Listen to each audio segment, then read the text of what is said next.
ગૌરવશાળી રાષ્ટ્રના લક્ષણો કયા તો એમાં સૌથી પહેલા યુવાનોનો સમાવેશ થતો હોય છે. એમાં મહિલાઓની સુરક્ષા પણ મહત્વનો વિષય હોય છે, એમાં બાળકોનું ભવિષ્ય પણ મહત્વનો વિષય હોય છે. અને બાળક, મહિલા અને યુવાન આ ત્રણેય એક સાથે એક મોરચા પર અલગ અલગ રીતે લડવા માટે આવે ત્યારે સરકારની પાસે શું જવાબ હશે? સચિવાલયમાં શું ક્યારેય એ વિષય પર ચિંતન કે મંથન થતું હશે કે આ લોકો શું કામ વારંવાર ગાંધીનગરમાં રસ્તા પર આવી જાય છે, કે પછી શું કામ મહિલાઓ પોતાની વાત સાથે આવે છે? જો કદાચ ચિંતન કે મનન થતું હોત તો પરિણામ આપણી સામે દેખાતું હોત. ઇગ્નોરન્સ જે વ્યાપ્યું છે, એને અવગણવાની વૃત્તિ જે વ્યાપી છે, એ માથા પર ચડી રહી છે. નમસ્કાર, આપની સાથે હું દેવાંશી.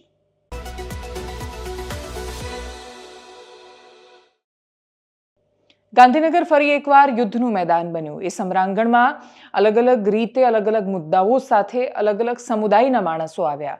કોઈક છે કે જે આરોગ્ય વિભાગમાં કામ કરી રહ્યું છે, જે છેક દાહોદથી પોતાના નાનકડા બાળકને પોતાની ગોદમાં રાખીને મુખ્યમંત્રીને રજૂઆત કરી રહ્યું છે, તો કોઈ છે કે જે ફોરેસ્ટની તૈયારી કરી રહ્યું છે અને પછી વનરક્ષકની પરીક્ષામાં જે હદે છબરડા થયા અને પરિણામમાં GSSSB એટલે કે ગૌણ સેવા તરફથી ઉકેલ ન મળ્યો, એની રજૂઆતો અને વાતો લઈને પહોંચ્યું છે. તો કોઈ એક કોમન જે પરીક્ષા CCE લેવામાં આવી એની રજૂઆતોને લઈને પહોંચે છે. રજૂઆતો સાંભળવા માટે જે અધિકારીની પાસે જવાનું હોય, અત્યારે એ અધિકારી જેમના કર્તવ્યમાં આ બધું આવે છે એ કમલ દયાણી છે.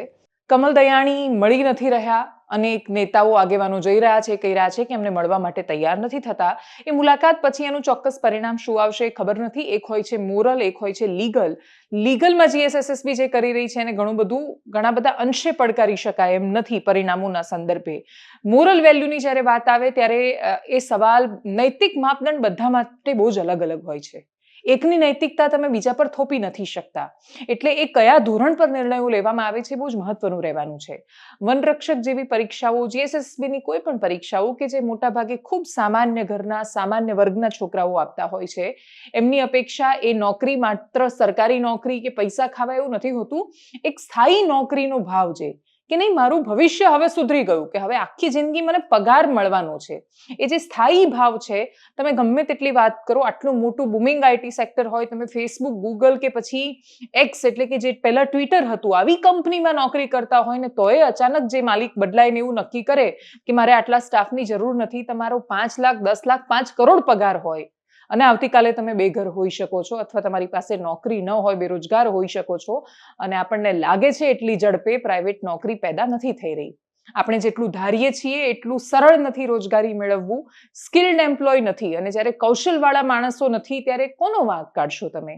એ છોકરાઓનો જે લોકો પહેલા ધોરણથી લઈને 12મા ધોરણ સુધી થોથા ગોખીને મોટા થયા, એમને ખબર પણ નથી સ્કિલ એજ્યુકેશન શું છે, તો એમાં એમનો વાંક શું? સ્કિલ નથી એ હકીકત છે.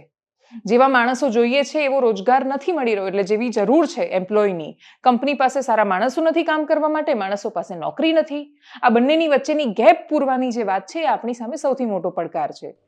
વનરક્ષકમાં જંગલની સુરક્ષા કરતા માણસો, મેં હમણાં થોડા સમય પહેલા જે કિસ્સો કહ્યો હતો, છોટાઉદેપુરમાં મારી ટીમ ગઈ, ખબર પડી કે આગલી રાત્રે દીપડો એક વનરક્ષકને ઉઠાવી ગયો હતો. એનો મૃતદેહ જ્યારે મળ્યો ત્યારે શરીરનો એનો અડધો ભાગ નહોતો. એ બહુ જ ગ્લેમરસ એવી નોકરી નથી કે જેમાં નોકરી કરીને એ લોકો કરોડપતિ બની જવાના છે. એ તો જંગલમાં તમે ફરવા જાઓ ને સફારીમાં પેલા જીપમાં બેસીને ફરતા હોય, આપણને બહુ સરસ લાગે. પ્રકૃતિને આપણે નિહાળીને સરસ પછી આપણે 5 સ્ટાર રિસોર્ટમાં રહીને સરસ મજાનું 3 ટાઈમ જમીને આગળ નીકળવાનું હોય એટલે આપણને સરસ લાગે. જે લોકો જંગલમાં રહે છે ને નોકરી કરે છે એને પૂછો કે નોકરીનો મોહ કોઈ ગ્લેમરસ દુનિયા માટે નથી. એક સ્થાયી નોકરીનો ભાવ આવે એના માટે છે.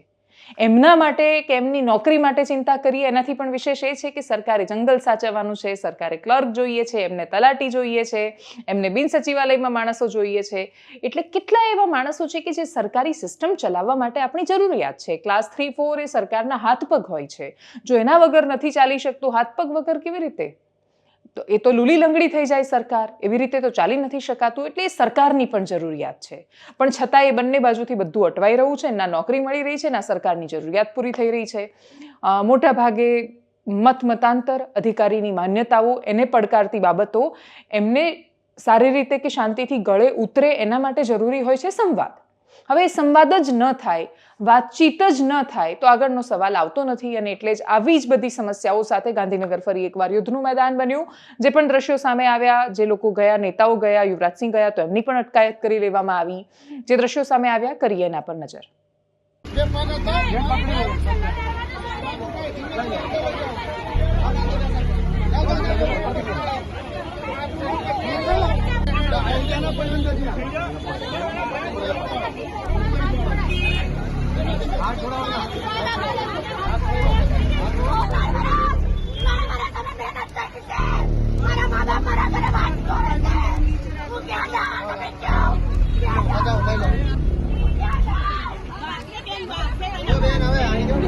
જાહેર કરી શકે તો અમારી એક્ઝામના માર્ક્સ કેમ જાહેર નહીં કરતા? એવું તો પેટમાં તમારે શું પૂછે? એના કારણે અમારા આંદોલન ઉપર ઉતરવું પડે છે. અમે બી નવરા નહીં, અમારા વારે ઘડી ગાંધીનગરના ધક્કા ખાવા પડે. સરકારશ્રીને નમ્ર અપીલ છે કે અમે કોઈ આંદોલનકારીઓ નથી. અમે ઘરેથી આવ્યા હતા, મહેનત કરવા આવ્યા હતા, બેરોજગારી મેળવવા માટે આવ્યા હતા, પણ આજે અમારે આંદોલનનો રસ્તો અપનાવવો પડે છે. જો સરકારશ્રી અમારી સાથે સારું વલણ અપનાવી અને અમારી સાથે જો ન્યાય કરવા તૈયાર થાય તો અમે આ બધું તમામ આંદોલનના રસ્તા છોડવા તૈયાર છીએ. પણ બસ એટલો જ નમ્ર અપીલ છે કે અમારી માંગણીઓ સ્વીકારવામાં આવે.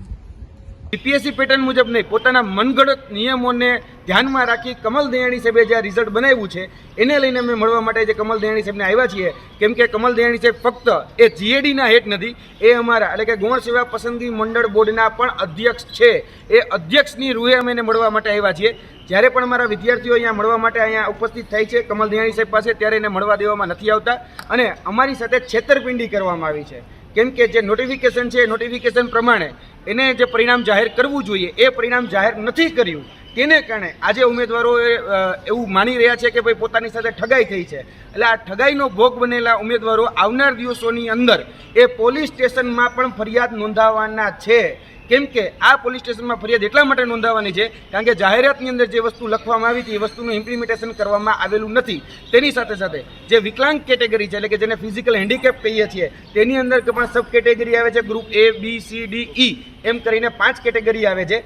જેમાં ઉમેદવારો જો બી કેટેગરીમાં પૂરતા ન મળે તો એને સી કેટેગરીમાં લેવા, સીમાં ન મળે તો ડીમાંથી લેવા. આ પ્રકારના પ્રાવધાન એની અંદર સ્પષ્ટપણે જે રિક્રુટમેન્ટ રૂલ્સ છે એમાં પણ લખેલા છે, જે પીએચ કેન્ડિડેટનો જે જીઆર છે એમાં પણ લખેલા છે અને તમામ પ્રકારનો ઉલ્લેખ હોવા છતાં પણ ફિઝિકલ હેન્ડીકેપના ઉમેદવારો જે છે એની સાથે પણ અન્યાય કરવામાં આવ્યો છે. તેના તમામ જે જીઆર, જે આરઆર, જે નોટિફિકેશન છે એ તમામ આજે અમે સાથે લઈને આવ્યા છે અને કમલ દયાણીને આજે મળવાના છીએ. જો અમને યોગ્ય જવાબ નહીં મળે તો આગળના દિવસમાં અમારે કમલ દયાણીના ઘરનો ઘેરાવો કરવો પડે તો એની પણ અમારી સંપૂર્ણ તૈયારી છે. વિદ્યાર્થીઓ સાથે થયેલી છેતરપિંડી બાબતે આજે અમે સ્પષ્ટપણે એની પાસે રજૂઆત કરવા માટે આવ્યા છીએ.